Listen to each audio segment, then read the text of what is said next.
Hello students. Today in 10th standard social science we are going to study the 9th chapter, forest and wildlife resources.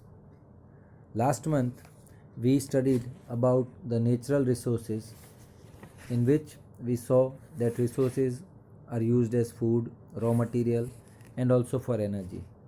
Man, countries, nation, government, we are using resources for our benefit. In that, forest and wildlife resources are also very important. The existence, progress and development of man is dependent on resource. You know very well that we fulfill all the needs through nature only.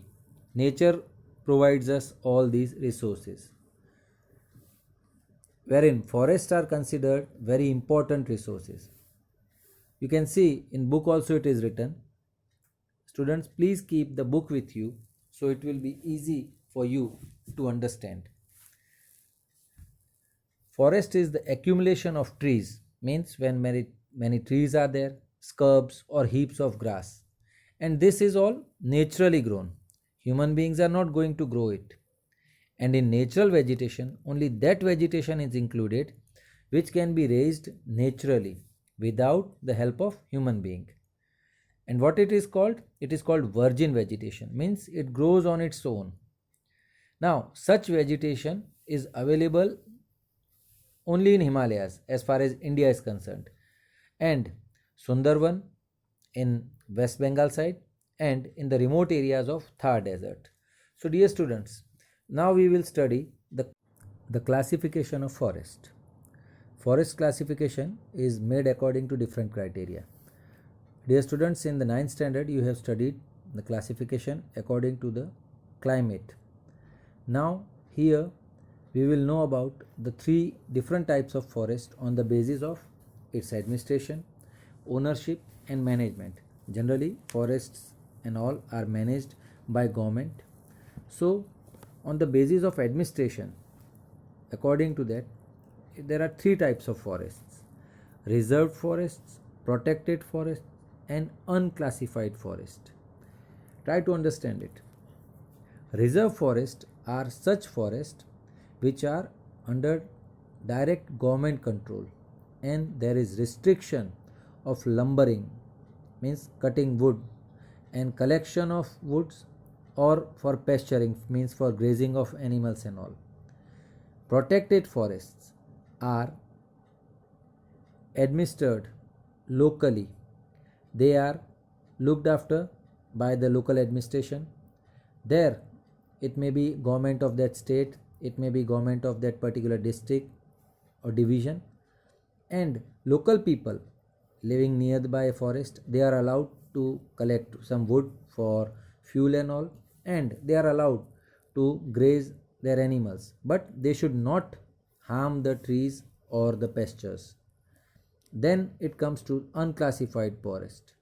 Generally this type of classification is still not clear, and there is no restriction on tree felling, means cutting trees or grazing of animals. This type of thing on large basis we can say it is harmful for the environment and all, but at present this is the situation.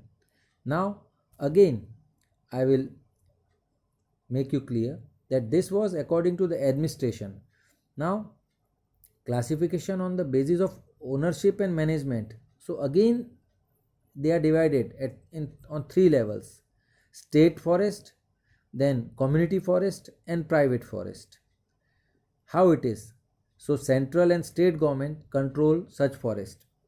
There is nothing like national forest. State forest means government controls such forest, and these forest means most of the forest of our country, different parts, they fall under this category. And in that the control is directly under the government. Then community forest, that is local administration, and comes the private forest. This type of forest are found in some regions of Odisha, Meghalaya, Punjab and Himachal Pradesh, but they are in haphazard condition, and some of them are totally barren, means nothing is grown there and no care is taken. So this is the part where you try to understand what type of forests are there. Now proceeding further, deforestation.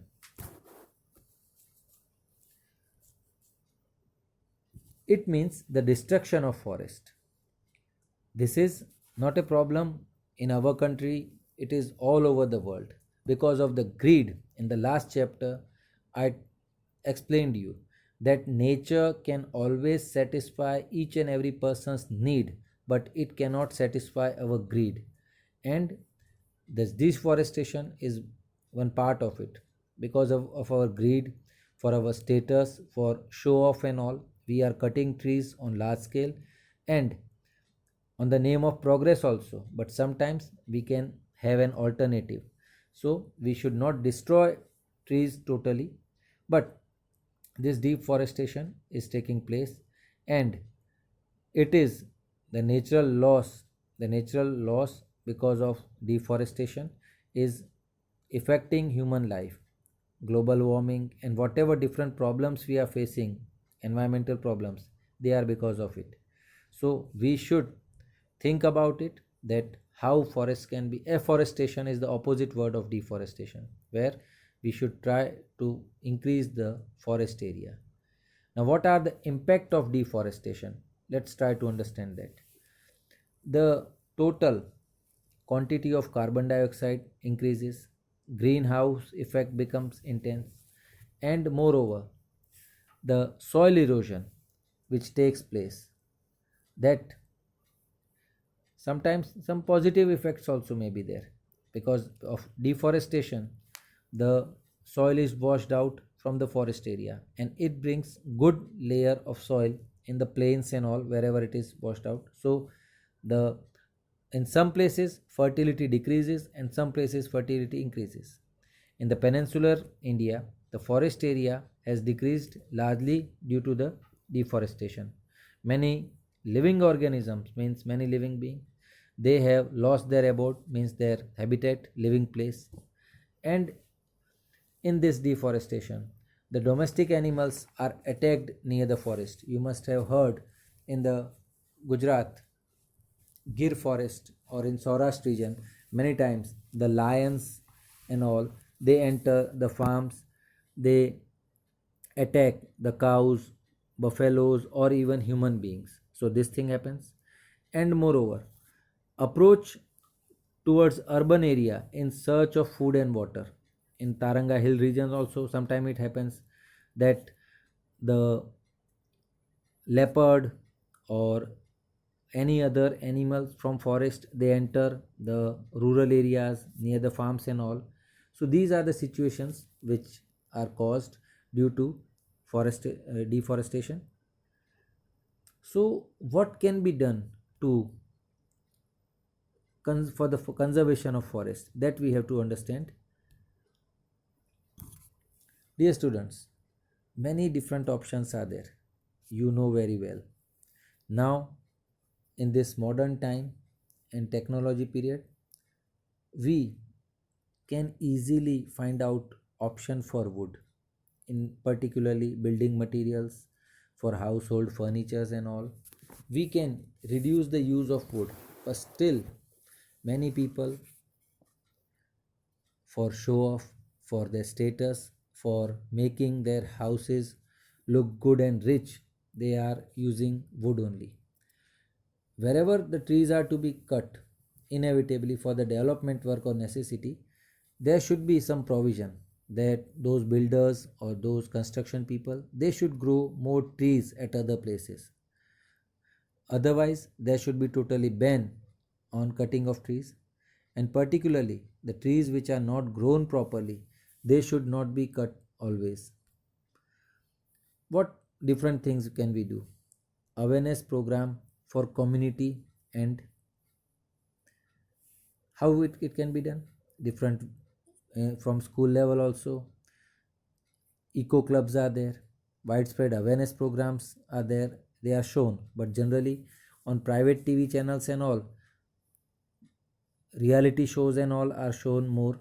But government tries their best to impart knowledge, to make people aware on government television, radio, and all.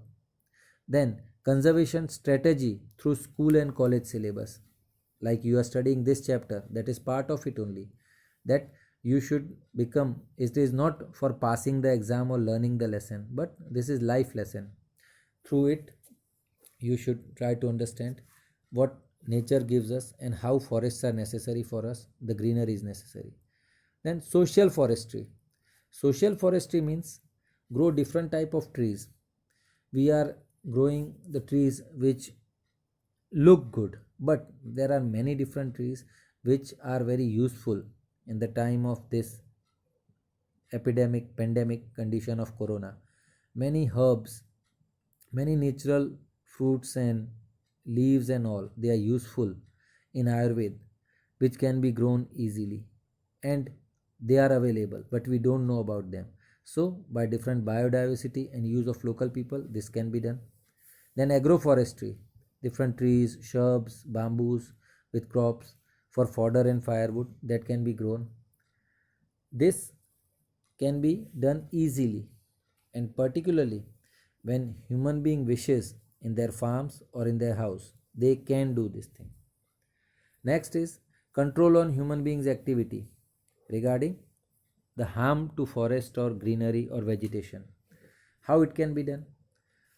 So, pilgrim travels through forest should not litter in bhandaras, fair or parikrama. Means when now from last 10-20 years the use of plastic has increased too much, and that is causing harm to the forest. When we are going for a picnic or some pilgrim, we are throwing the plastic or garbage anywhere, like on the Pagpada, Ambaji travel and all.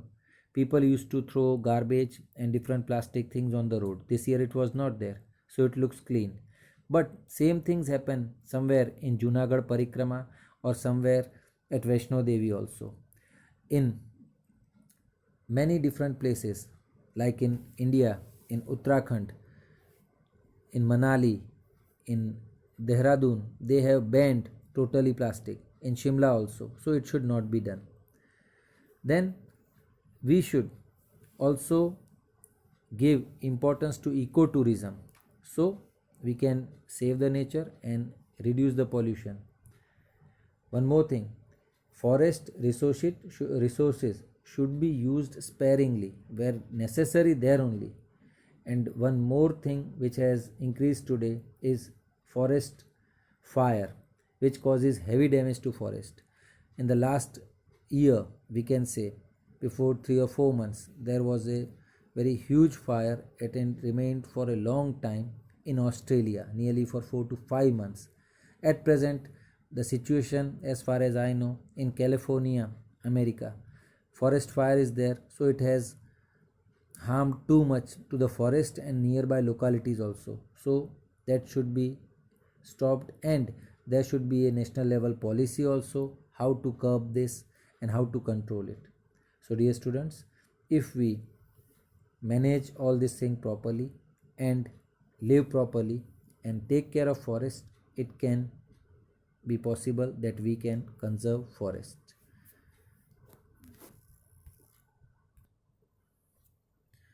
Now after this we will discuss about the biodiversity and wildlife diversity.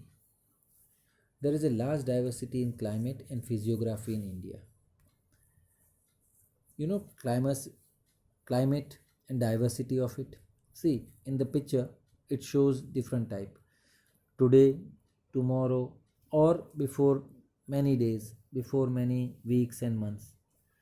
You see that there are frequent and very regular changes we are seeing, that in morning it is good climate, means good weather, then in afternoon it is sunny, and in evening it is cloudy, and at night it rains. So this is day to day weather. But when this type of situation remains for a longer time in a particular region, so it brings the change to the season, and then it is at whole called climate. So from last 10 to 20 years, the climate has been changing all over the world. At present, September month is going on. Generally, the monsoon is over in the middle of September, but it is still going on. So these are the changes, and this diversity also affects the wildlife. And the particular physiography of India, try to see in this that there are different landforms, nature landforms in our country also, and this is called physiography. So different type of physiography helps different animals, birds, insect and vegetation to grow and to survive. You know, in India there are about 15 lakh species of animals and birds. 15 lakh species. It is a big variety, huge variety. Out of this, total 81,251 species are found in India. In the world, 15 lakh, and total out of that means less than 1 lakh species of different type are found in India. And one more important thing, India stands 12th in the world in the terms of biodiversity, in different ranking in more than 200 nations.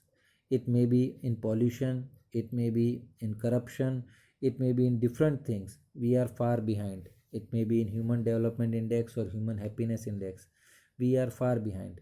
But in biodiversity, though we have a very small amount of species, but diversity, different types are there. So because of it, we stand 12th in this term. And not only Indian animals, but animals from different countries are easily living here. Currently, India is the only country in the world where tiger and lion are seen moving in their natural abode, means in the forest. And from all over the world, we can see different animals in India, from Asia, Africa, and Europe. The Asian animals I discussed previously about the stag, gibbon, and elephants. Then from Africa, Jarak, the hyena. Europe, wolf and wild goat. Then there are variety of birds also from all over the world which can be seen in our biodiversity, in our wildlife. You know, hawk, flamingo, the bird ghorad, bustard, then kingfisher. These are found in India. Then there are many migratory birds also. Migratory birds, they come particularly in the winter season. During, dear students, the migratory means they migrate from one place to another. When there is too much snowfall in the cold countries, they come here in winter. They feel better. And in our Gujarat also, in Nal Sarovar, there Bharatpur in Rajasthan, and Kyol Dev National Park also. So they are available and we go to visit also. Now, the particular condition of wildlife you have seen. Many sea turtles also come to lay egg during the sandy along the sandy coast of Odisha. The Indian python, ajgar, various snakes, and king cobra are also found in the southern rainforest. Means in book it is a small paragraph, but if you want to know more about the Indian wildlife and all, you can visit different government sites of Indian forests or Gujarat forest or Gir Foundation, in which you can see the biodiversity of our country. Now, at last, in today's topic, I will discuss about the wildlife on extinction. Dear students, because of many reasons, again I will say the greed, हमारा जो लोभ है, लालच है, because of that the world of animals is coming to extinction. Tiger were found throughout India during last century. We have many religious aspects also joined to it, but then also it has become extinct because the skin of tiger, the teeth and different body parts, they are on a smuggling basis and an illegal basis they are sold. So because of that they are killed. Many films also have been made, and the government has also started Save Tiger project. But these are the reasons because of which the animals are becoming extinct. Tigers were seen in forest of Eider, Ambaji and Data near our district only. Today they are totally extinct from Gujarat forest area. In Gujarat only lions are there. Cheetah is also becoming extinct from Indian forest. So many bird species which were easily seen in Indian forest are now hardly seen. Some of them are vulture. You know vulture? Giddh. It is a cleaning animal and bird, means which cleans the dead insects, or it may be animals in forest or all. So the vulture survives on that, but now the dead bodies are now found, and because of that vulture cannot survive. So it is a question. So government has tried to save the vulture also. Duck with pink throat, cranes and owl are on the verge of extinction. Extinction means they are very less in number. अगर वो extinct हो जाते हैं मतलब ख़त्म हो जाते हैं तो वो हमें देखने नहीं मिलते. जैसे चीता has become extinct. So then चिलोत्रो bird once widespread in Arunachal of northeast is now not seen easily. There is a danger of survival of the alligators of the fresh waters of river Ganga river dolphin. In the next topic we will discuss more about that. And you know alligators, अभी आपने सुना होगा, in because of heavy rain in Baroda and all, the crocodile and all, they are found in some muddy or marshy areas, regions. But this alligator is the freshwater type of creature. So government has tried to save that also. The number of sea turtles approaching to the sea coast of Gujarat and Orissa is constantly decreasing, कम होते जा रहे हैं. And waterfowl, jal biladi, it was once found frequently in Narmada, Tapi, Mahi and Sabarmati, लेकिन अब धीरे धीरे वो extinct होता जा रहा है. So the time has come to think about it seriously. So we will discuss the remaining things in the next lecture.